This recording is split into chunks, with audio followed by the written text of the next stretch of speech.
I can't sleep when I lay in bed.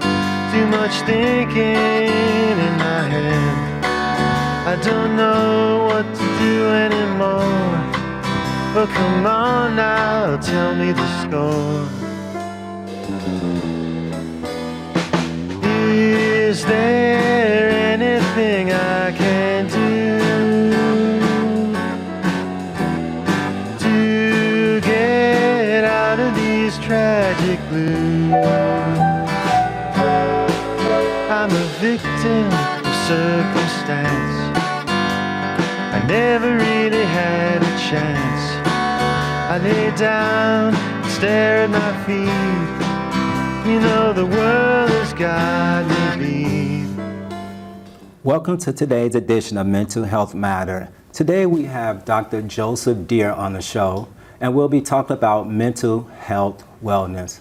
Welcome to our show. Thank you. I'm so excited about having you back on the show today because we had a really good turnout, meaning as far as responses is concerned, on the last show that we did last month, 100 Black Men. As you know, we had a lot of good information shared on that show, and you was part of that panel. And so I want to have you back on the show. And so we're going to just kind of talk about a little bit about, as I said, mental health wellness, but I also want to kind of mention that you also have a book out. And kind of talk to us a little bit about your book and why you wrote the book, because that's going to tie in to what we're going to talk about here on the show today. Okay. Well, I wrote the book because back when I was in graduate school, Northern Illinois University, from the years 1970 to 74, during that time, as a counselor educator in training, you're learning how to help people with their lives. Yeah. And my teacher always told me, try to help yourself first before you try to help anyone else. Similar to what they tell you if you're on an airplane. Yeah. Put your oxygen mask on first, even before you put your child's on. Yeah. So in an effort to help myself, I started looking at how I can improve my own life rather than going to a counselor. And since I'm training counselors and becoming a counselor while I'm in school, I said, well, let me look at my own life. How am I doing mentally? Yeah. And then how am I doing physically? How am I doing spiritually? How am I doing financially, socially, all the different areas. So I decided to write the book for myself in terms of how I was doing in all those areas. So that's kind of how I got started. Back in 1974 is when I actually started. My doctoral dissertation was very related to the topic. It was on factors that influence a person being successful or failing. And this is dealing with quality life and how a person can stay well in the overall life. Yes. So but that's how I got started, and that's why I started writing it, primarily for myself and for others who could benefit from learning how to live a healthy life and have some quality to it. Well, I have to say that this is a really good book. I had the pleasure of getting a copy from you and do a little bit of reading myself. The name of this book is called Healthy Living, Quality of Life. I'm hoping that we could get a shot of this. Once again, it's a really good book, and it just talks about the whole package. It talks about just not only the health piece, but it talks about the mental health piece as well, and that's what I really want to kind of focus on today. And so we're going to just kind of get into it. Could you kind of explain to us, just kind of talk about resilience, so we could kind of know what that is and how it affects us as a person?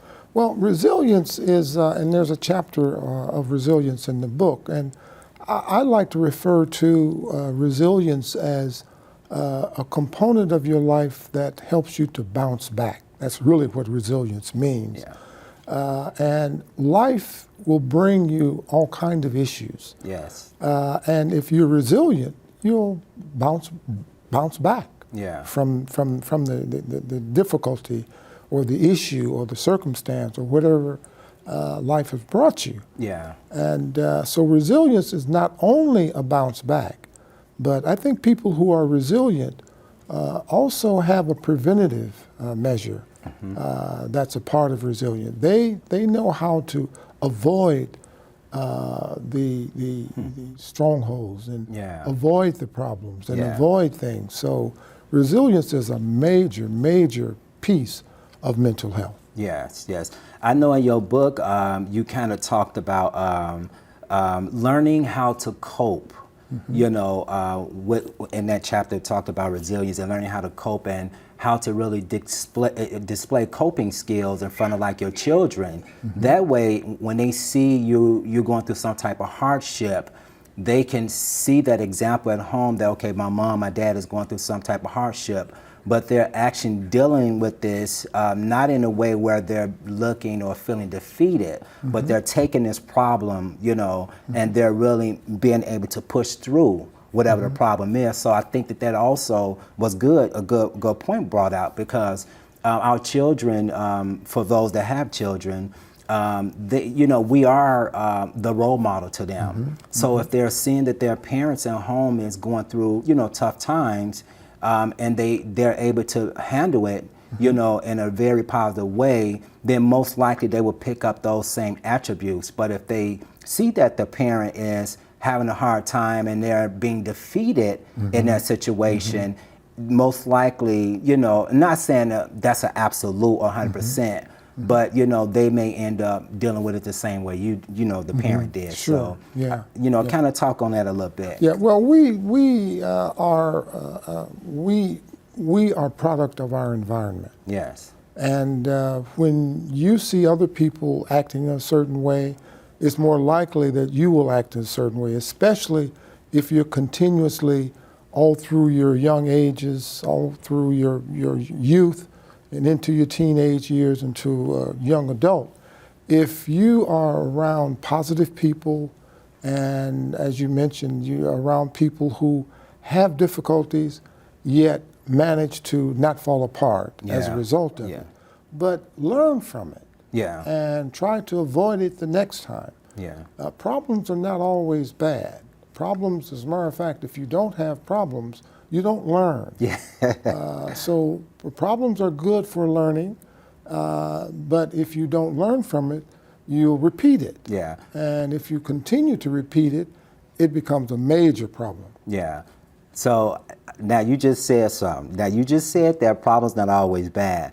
Now, you know, a lot of people ain't gonna really embrace that, so to speak, because, you know, we're living in a society where we want things easy, we want things quick, we want to, you know, just have everything, you know, at our fingertips. So can you kind of elaborate on that a little bit? The operative word is want. Okay. You don't get everything you want. I mean, life will bring you things that you can not even imagine getting. And they're going to come. And it's not that you're asking for them or planning to, you know, to get problems. But when they come, be prepared. And they will come. You keep living, you will have some problems. You show me somebody who don't have problems, I'm showing you somebody who's straight out lying or who are in denial. So we're going to have problems. Now, that being a given, if you have a problem, then why not try to learn from it? It's similar to teaching a young person not to touch a hot stove. You tell them, don't touch that, Johnny, because you'll get burned. It's hot. Johnny, hard-headed, touch it, and Johnny learns that it's hot. And same thing with life problems. You learn that problems come in life, and hopefully you learn from them. If you don't, you repeat them. Now, if Johnny goes around and accidentally hit the stove again, Johnny just got another learning lesson. Johnny next time is going to stay, not going to touch it. Johnny's going to stay away from the stove so he doesn't accidentally touch it. So, you know, so some things are preventable if you don't set yourself up for even the possibility of being hurt. If Johnny is not around the hot stove, yeah, Johnny is not going to get burned by the stove. Yeah. So we try to stay away from issues as much as we can. There's no way of getting around them. Yeah. But when they come, learn from them. So, you know, and I totally agree with what you're saying too, because, you know, we're living in society and just living in this life, period. You know, there are going to be things that come our way, you know, that's going to make us uncomfortable. And sometimes some of those situations, some of us can't even see light at the end of the tunnel. But I think those situations causes us to be stronger, you know, mentally, especially mentally causes us to be stronger. So what do you think about for people who, you know, kind of never been through too much, you know, kind of like just kind of had it good, had it easy? Is it safe to say that when they encounter problems that, you know, it would be a little tougher for them opposed to somebody who has had a lifestyle of just hardship? How do you think that will affect them? There's a tendency for people who have had it easy to not be able to cope as well. Yeah. Or not to make the adjustments that's necessary. Yeah. And the problem or the cause of that, the situation that they're in, is they have probably had someone coming to their rescue, enabling them, not allowing them to suffer consequences. We learn from consequences. Exactly. And if someone is trying to protect us, overprotect us from those consequences, they're not helping us. Exactly. They're keeping us from learning things that we need to learn. Exactly. So a person who has gone through hardships, and if they're smart, they will learn from those hardships and be able to not only adapt, but be able to do well because they've learned from a lot of hardships. But even those people who have gone through difficult situations, hopefully they will not only learn from that, but there will be positive examples in their lives that will allow them to learn from positive things. Because as you're learning positive things, oh, that went well, so I'll do that again. And you're around positive people, you learn to be around positive people. You're around negative people, you learn that negative people are not going to teach you a lot about being positive. So you sort of try to learn the best you can from the positive things that you can. So do you think that that's, because I want to kind of talk about this too, can a person be empowered through hardship and through being around positive or negative people? Can they be empowered by that? They can. Okay. They can. But then, again, it really depends on the person. Okay. Some people are slow learners and have to go through experiences more than once, more than twice, more than 3 times. Others are fast learners. And learn that if someone is not treating me nice, I don't need to be around them all the time. And so if you're a slow learner, then you might have to go through, you're not as empowered as quickly. But the people who, and sometimes people around you can help you with that. People can help you in terms of showing you how you can help yourself and can help you to not accept other people's help. Try to do it yourself first. If you can't do it yourself first, then of course ask for help. Things that you can do for yourself is empowering you. The more you can learn to do for yourself, the more empowered you become. Exactly. I oftentimes tell people, don't have to have everything your way. Because if you have to have things your way all the time, things are not going to be your way. You're going to be frustrated, and you're wasting energy on being frustrated about things that you can't do anything about. So I tell people, if you know, be adaptable. Be okay with things not being perfect. Be okay with, you know, with if it doesn't hurt too bad, try to keep it from hurting worse. Yeah. I try not to take a whole lot of medication, pain pills, because there are after effects. Yeah. And so it's a matter of don't have to have things perfect or just right all the time. Yeah. Learn how to adapt. Learn how to take a little pain. Yeah. And the more pain you learn to take, the more you tend to be able to take. Now, I'm not suggesting you to ignore pain. Yeah. Pain is sort of a red flag. Yeah. Pain is good, because if you don't have pain, something bad can be happening to you and you don't even know it. Yeah, exactly. So pain is very good. If you have a pain, I suggest to people, if it's continues for a long time, go see an expert, go see a doctor, go see somebody who can help you. Yeah. But empowerment is really learning to be independent. Yeah. Learning to be self-sufficient. Yeah. Learning to be self-caring. Yeah. Learning to basically to take care of yourself. Now, how do that relates to our mental health? It's very strongly relates to your mental health, because your mind, before you do anything, it goes to your mind. Yeah. It goes through your mind. Now, sometimes you're conscious of it, and sometimes you're not conscious of it. Yeah. But it starts in the mind. Yeah, exactly. Yeah, it starts in the mind. So if you can find a way to recognize how your mind functions and how the things that you become aware of is early, then the better off you're going to be in terms of being able to avoid difficult situations. Exactly. Yeah. And that's why like myself, I used to be one of those people that somewhat still is in a sense, but not as much. I like things very clean, very neat. That just have always been my personality.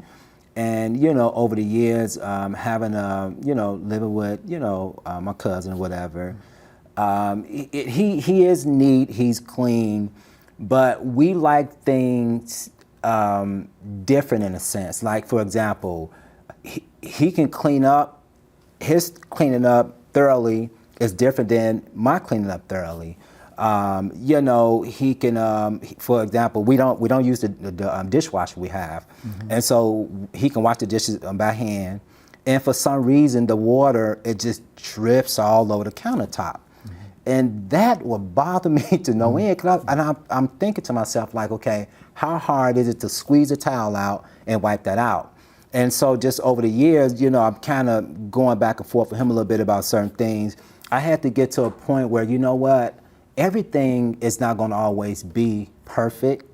Everything is not going to always be my way. So why allow that to affect my mood? It was like to the point where I was going to him like, man, we need to kind of figure out a way to kind of make this thing work. He looking at me like, Jay, this ain't nothing but dishes, it's not a big deal. And I'm like, yeah, man, it is, just wipe this up. And so I had to really get to a point like, you know what, it really wasn't that serious. So now we cool, if some ain't dead or whatever, it just ain't dead, We keep it clean, it works, but it's not to the point now where it really affects me mentally the way that it did. Things I could do, like my room, for example, that's my sanctuary, so to speak, and it is the way it is. But I think I was just going a little bit too far with it, so to speak. And sometimes you can't go too far. Yeah. As we're talking, I'm thinking about me and my wife, and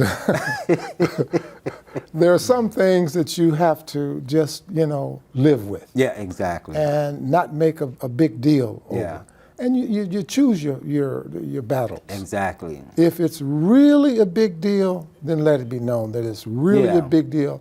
And, in love, say, in most cases, people don't want to hurt you or don't want to not let you have your way if it's a big deal. Yeah.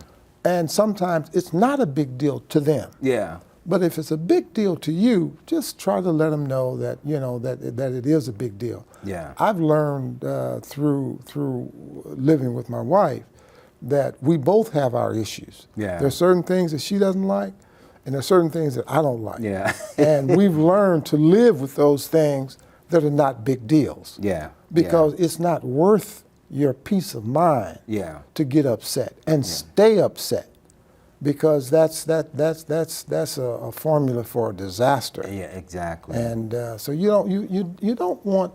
I guess I try to tell people to try to stay away from the extremes. Yeah. Yes. If you can stay away from the on either end. Yeah. I mean, don't be too clean. Yeah. And please don't be too messy. So, and if you stay somewhere in the middle, you can kind of cope with that. Yeah. And if they happen to be extreme on one end, then you do the best that you can to let them know that it bothers you, and hopefully, prayerfully, you ask, that really bothers me, and I understand that it doesn't bother you. One of these days, hopefully, you can, for a birthday present, you can work toward trying to change it, because it really does bother me. Yeah. But there's not a whole lot you can do about it. Yeah. In some cases, now of course you're not going to get divorced, or just don't be friends with the person anymore. You just have to live with some things that you don't like. Yeah, and I think as you mature in age, and as you mature just in life, some things are not as important as they used to be. Right. And I've learned through the years that stability, really, really good friends, mentors, just family members, people that is a good support system in your life. Those are things or people that outweigh those minute things that was once affecting you in such a negative way. I think that we as people, we do have some control of our emotions, and we can pick and choose what we allow to affect us in a really negative way. Yeah. We choose how we respond. Yeah. Oh yeah. We can't choose what comes our way. Yeah. But our response is pretty close to being total in our control. Yeah. So if you can learn how to respond to your things that happen to you in a more appropriate way, then you'll be okay. Yeah. Let's talk a little bit about stress, because stress is part of life. It is. I mean, we're gonna have it to the day we leave this earth.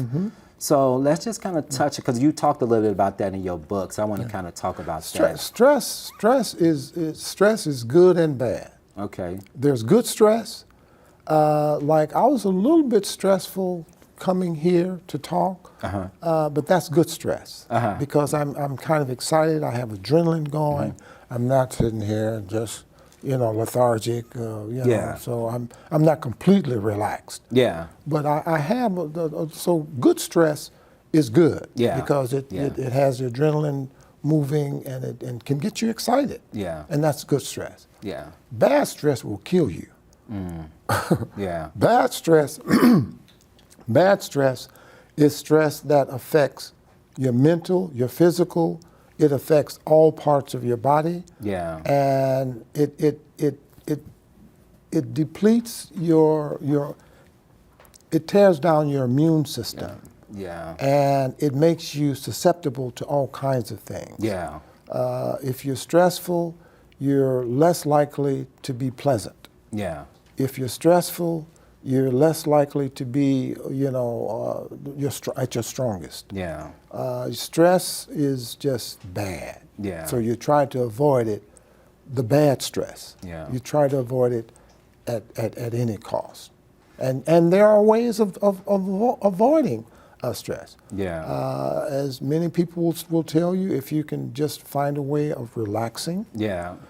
Some people can do it with a punching bag and work out, run, work off the stress. Some people, believe it or not, can get rid of stress by a good meal. Yeah.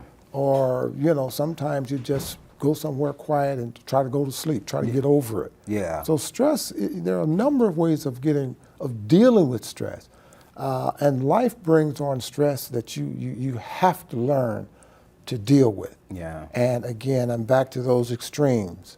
You want to stay from that extreme, that blow up. Yeah. I was listening to last Sunday. The preacher was talking about build up to blow up. A lot of people have little stresses that build into bigger stresses, and the bigger stresses build into bigger and bigger and bigger, and pretty soon it's so big that you blow up. Yeah. And that is very similar to what's happening to a lot of our youth.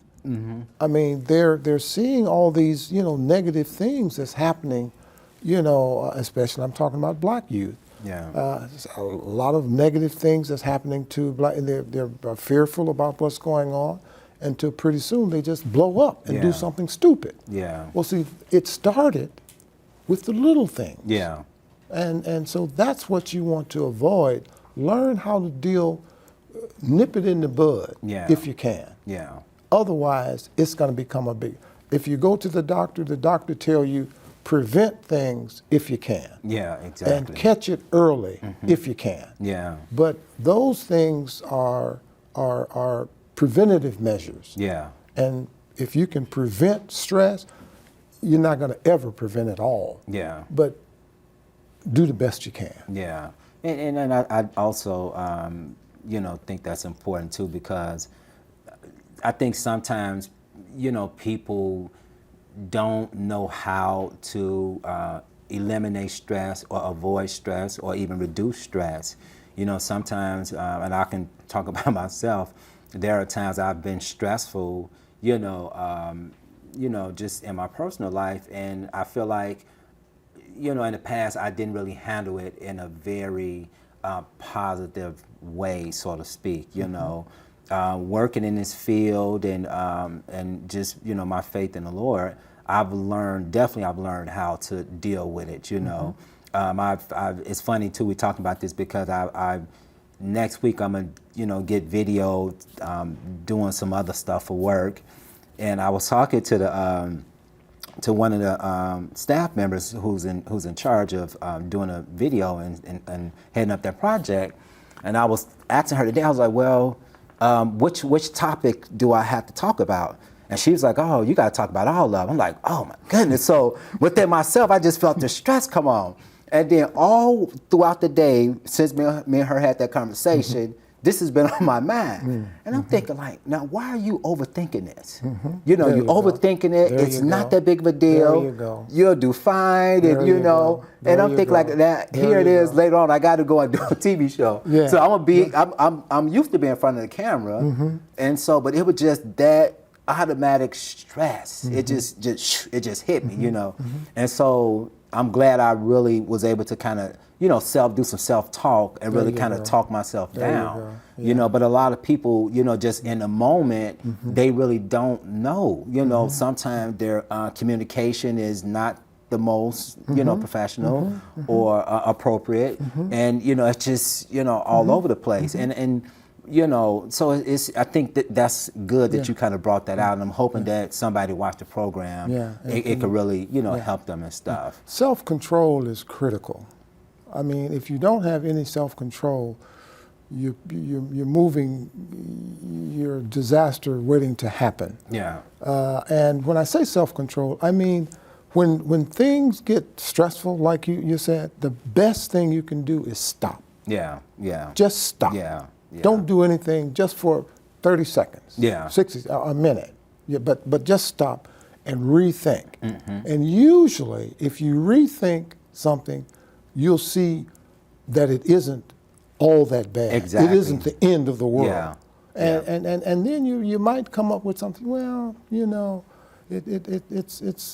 I think I can handle this. Yeah. I can do this. Yeah, exactly. And then you start thinking about how you can do it. Exactly. You can't do it all at once. Exactly. You're overwhelmed when you first think about it. But if you stop and think, you'll take a piece at a time, and it's manageable. Yeah. Matter of fact, you can get excited about it. Yeah. Say, oh, okay, I can do. Not only can I do this, this is going to help me with this other thing. Yeah. And you can get excited about it. Yeah. So it doesn't have to be so stressful. Exactly. But you need to just calm down. I think that's where parents come with counting to 3. Yeah. You know, telling kids, you know, 1, 2, 3, you know, 3, 2, 1, however they do it. Yeah. It sometimes it helps just to stop, calm down. Yeah, yeah. And that's literally what I had to do when she had that conversation with me. I'm like, oh man, I went in my office. I'm like, oh, I gotta do this, I gotta do that, and I went in my emails and I looked at all the topics that I had to go over, and I'm like, oh man. So eventually I thought, you know what, it's gonna be okay. You know, you can handle this. You know, so I do think that's very important. I have a saying, this too will pass. Exactly. You know, it might take a while for it to do it, but you look back at it and say, you know, that wasn't all that. Yeah. So let's talk a little bit about sleep, because you know we all love to sleep, but you know because some of us have such demanding jobs and just other things going on in our personal life, we don't always get to sleep like we should. Or the right amount of sleep. You know, I know it said that we should at least get 8 hours of sleep, and you know we're not always successful with that. And how does a lack of getting a proper rest, what I mean by rest is sleep, how does that affect a person's mental health? It affects not only your mental health, it affects your physical and a lot of other parts of your health. But each person has his or her own amount of sleep they need. Yeah. The sleep that I need is probably different from the sleep that you need. So we each have a different need. Oh, that's interesting. And once you find out what your need is, then if you stay pretty close to your need, you'll probably be okay. Yeah. The beautiful thing about sleep is that you can catch up. Yeah. In other words, no, you can. Yeah. I mean, because what happens is you can go for so long. I can go, using myself as an example, I can go 3 or 4 days with just a few hours of sleep. Around that 4th or 5th day, my body said, no, I'm not doing this. No, you're gonna go somewhere and lay down and shut your eyes, you know, and no matter how serious or whatever I have to do, I'm gone. I'm sleeping. Yeah. Hopefully you can learn from that. Yeah. But now the other part about sleep is, and that was the question you asked, how it affects you. Think about how irritable you are when you're not getting enough sleep. Yeah. Or how your attention span, your thinking, you know, is not as clear. Yeah. So you're not at your best. Exactly. When you are not getting proper sleep. So you do need sleep. But fortunately, I was mentioning the researcher in the book explained the way you find the amount of sleep you need is if you can take 7 days and during that 7 days lay down on like Monday, get as much sleep as you can, take a note of how long it was. Tuesday, same thing, Wednesday. And once you find out your optimal sleep without any interruptions. In other words, you're sleeping as long as your body wants to sleep. Yeah. Once you find out what your sleep pattern, not pattern, but time amount of sleep you need, Yeah. then you can gauge, you know, it's okay to if you need 7, 8 hours, it's okay to go have only 6. Yeah. Once or twice. Yeah. Once you get into the 3rd or the 4th day of not getting enough sleep, then you find yourself, you know, different. Yeah. You know, irritable. Yeah.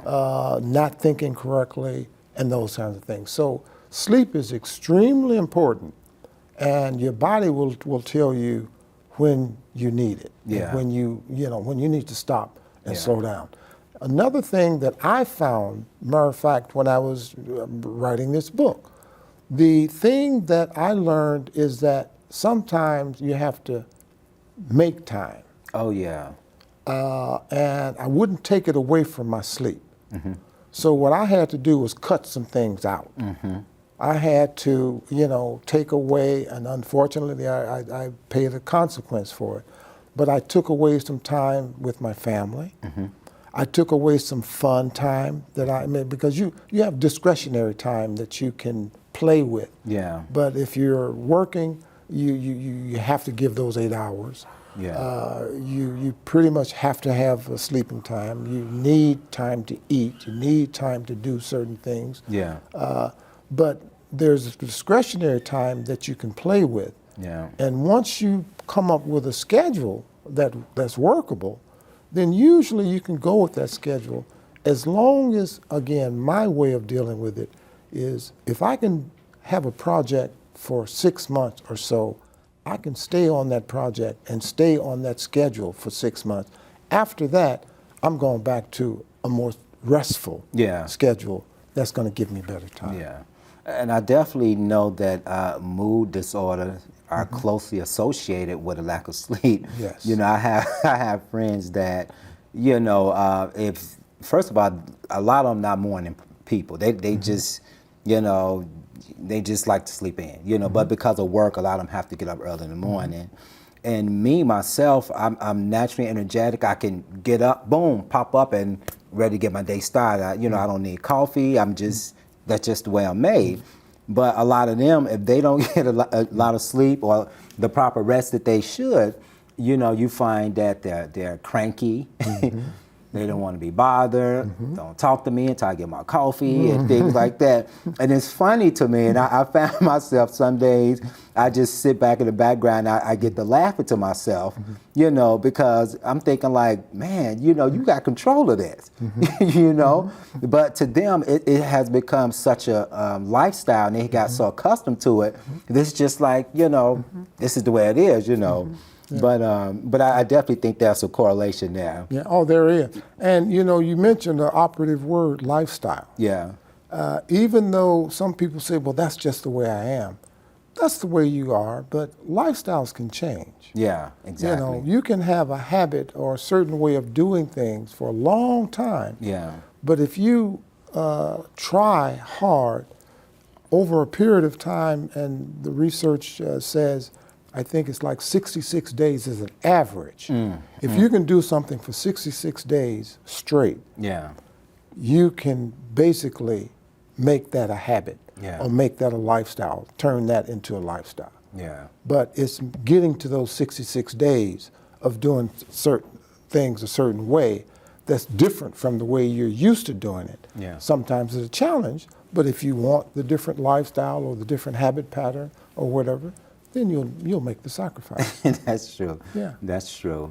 Let's talk a little bit about support, you know, because I think it's important also that having a good support will greatly have an impact on our mental health.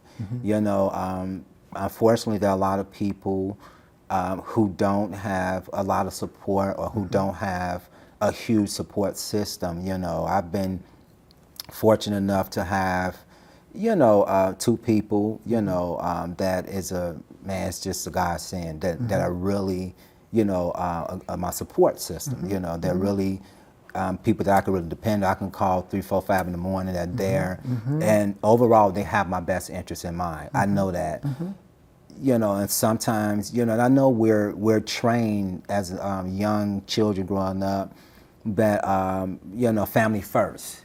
You know, you know, family come before everything and anybody, but that's not the case in a lot of people's situation. That's right. You know, and I think I've talked to it's about 6 months ago. I was talking to a 17-year-old girl who was in the process of graduating from high school.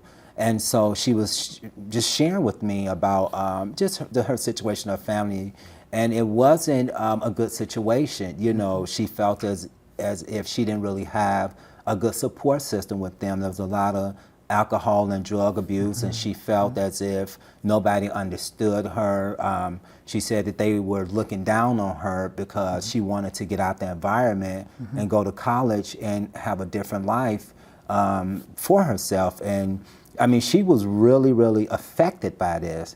And so I kind of shared a little bit my personal testimony with her about how I felt growing up and just different things that was going on in my life. And, you know, and that really, really encouraged her, you know, and I had to explain to her that, you know, you'll have a good support system, but it may not come from where you think it'll come from. Exactly. You will know. You will know because yeah. the person or the people will have your best interests in mind. So let's talk about how that affects a person mentally and why it is important to have a good support system. Well, we human beings are social animals. Yeah. And as a result, we need other people.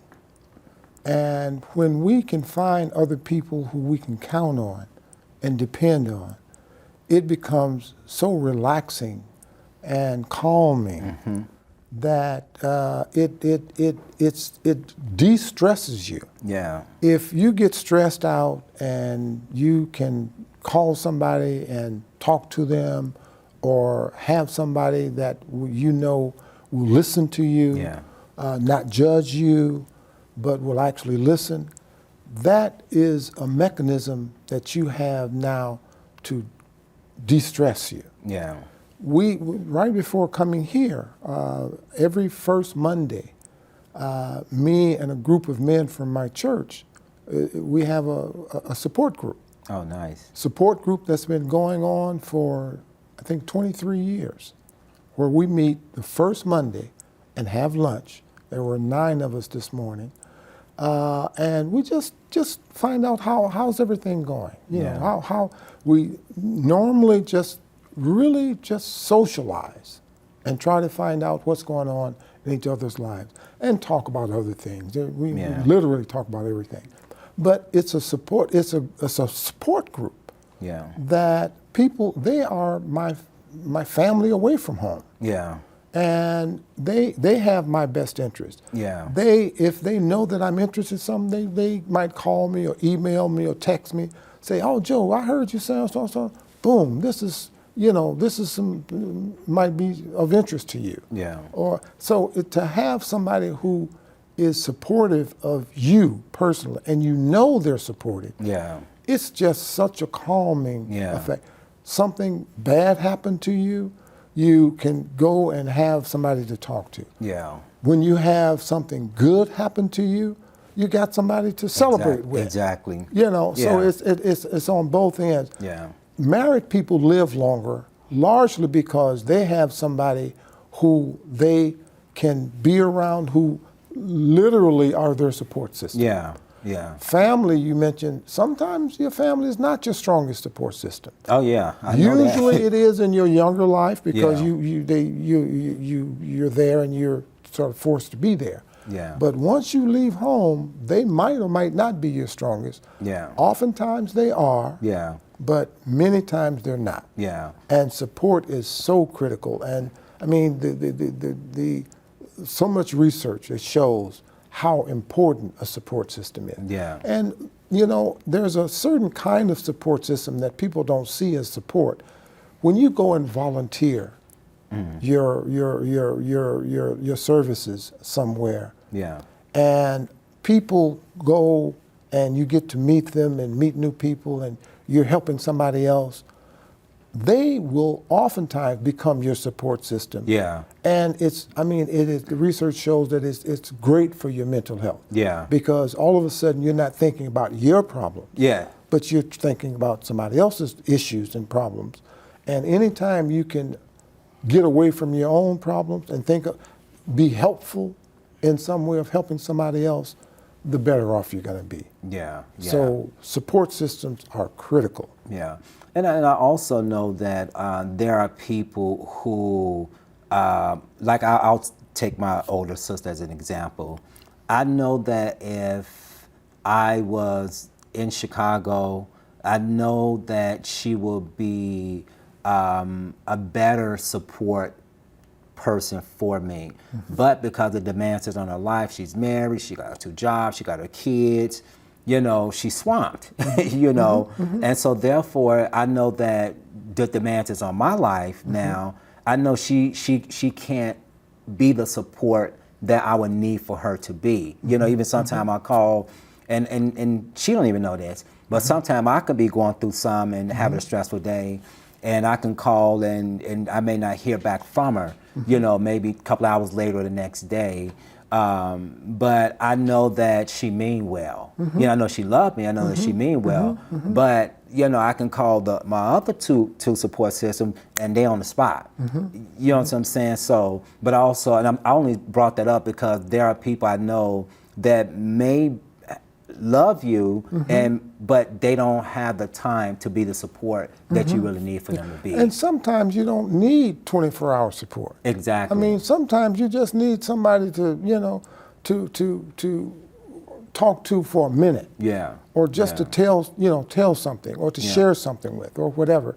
So, and that's why it's helpful to have several people who you can go to. Exactly. And some people are not support for everything. Yeah. Some people, I have certain people that I go to for certain things, and others I never would go to some. Exactly. For, you know, it wouldn't be even a thought to go to somebody, you know, to some other people. So support systems are great. Yeah. And it really helps, I think, your mental and your physical health. Yeah, exactly.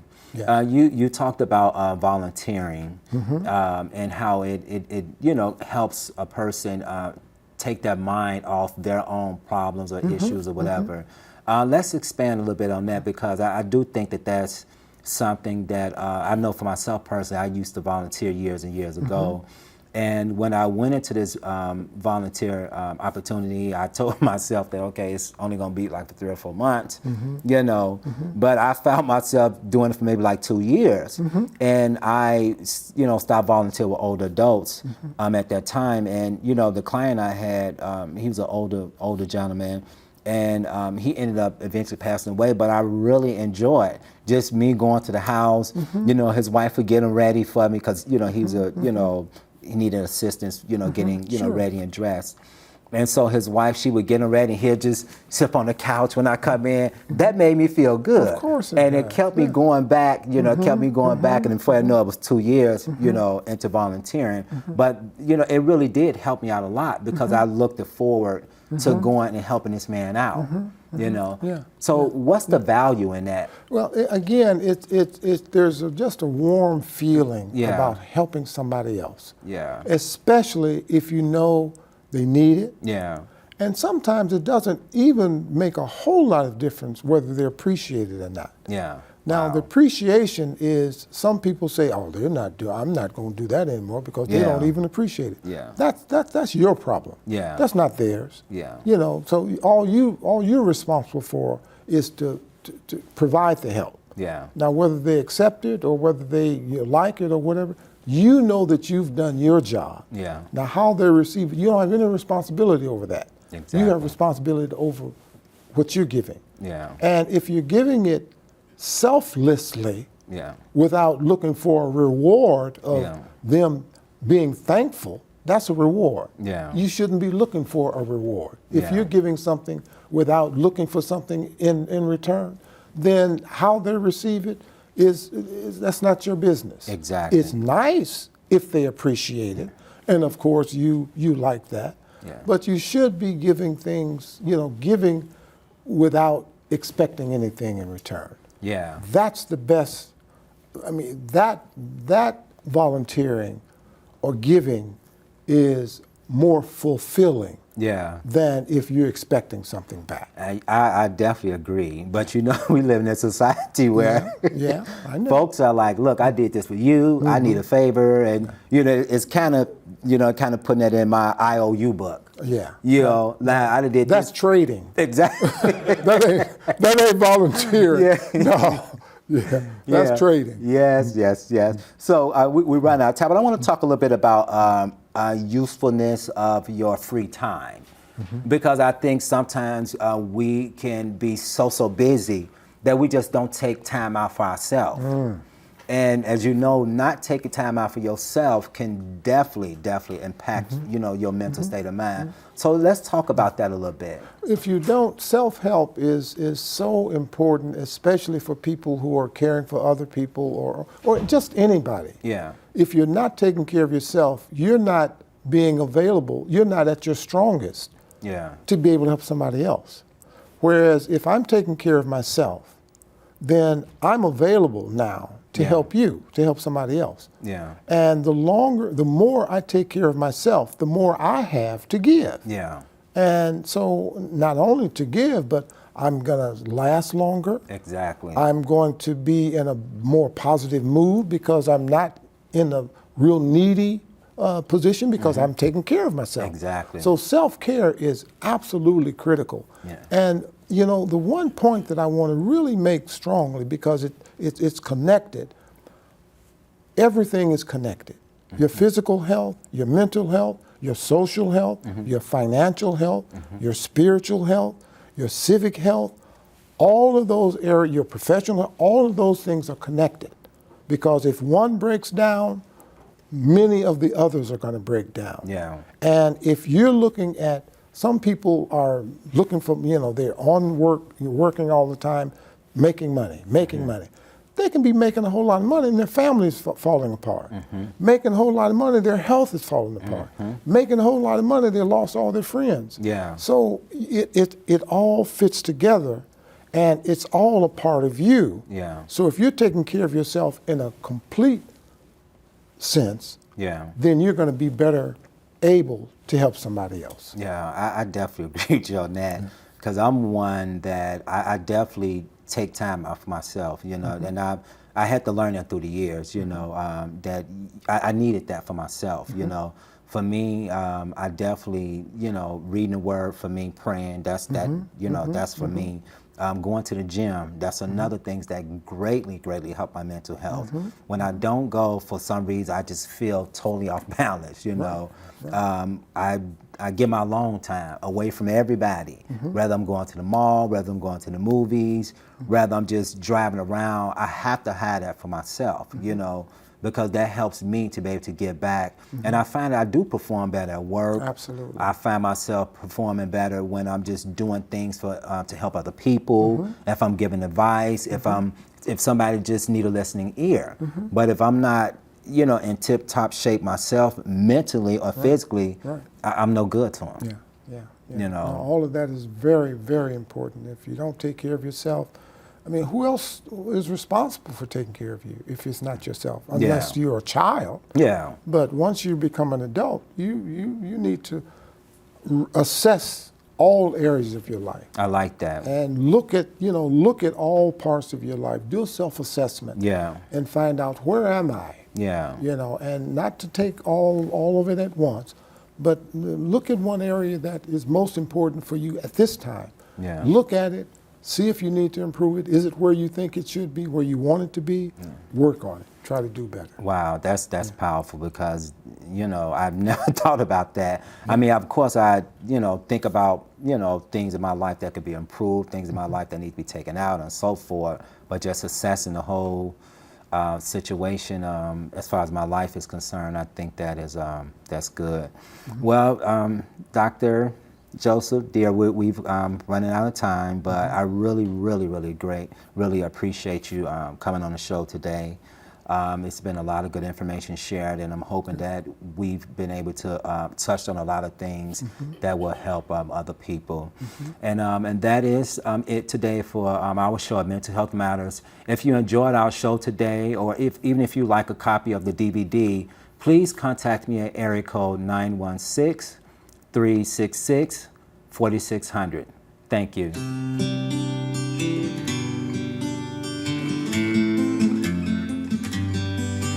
When I think of where I've been, the good times and the bad, on a scale of 1 to 10, either way I'm glad, 'cause I'm not alone. As I'm reaching for the phone, your voice is there, you really care, you're my comfort zone.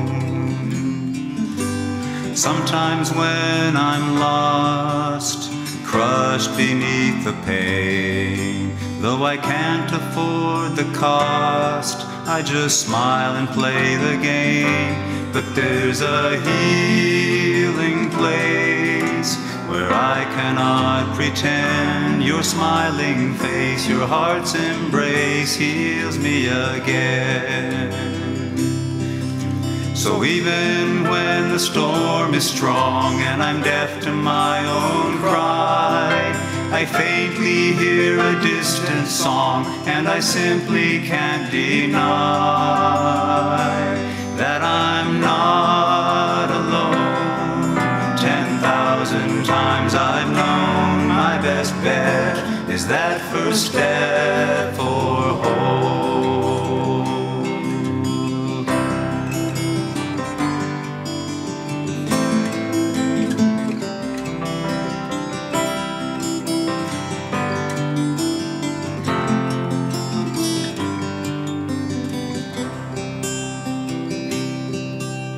Trying to stand tall, I'm haunted by the past. With my back against that wall, one thing is clear at last. The kind of love you show to me flows from an endless stream, with shores so wide it won't subside. My mind had never dreamed how I'm not alone.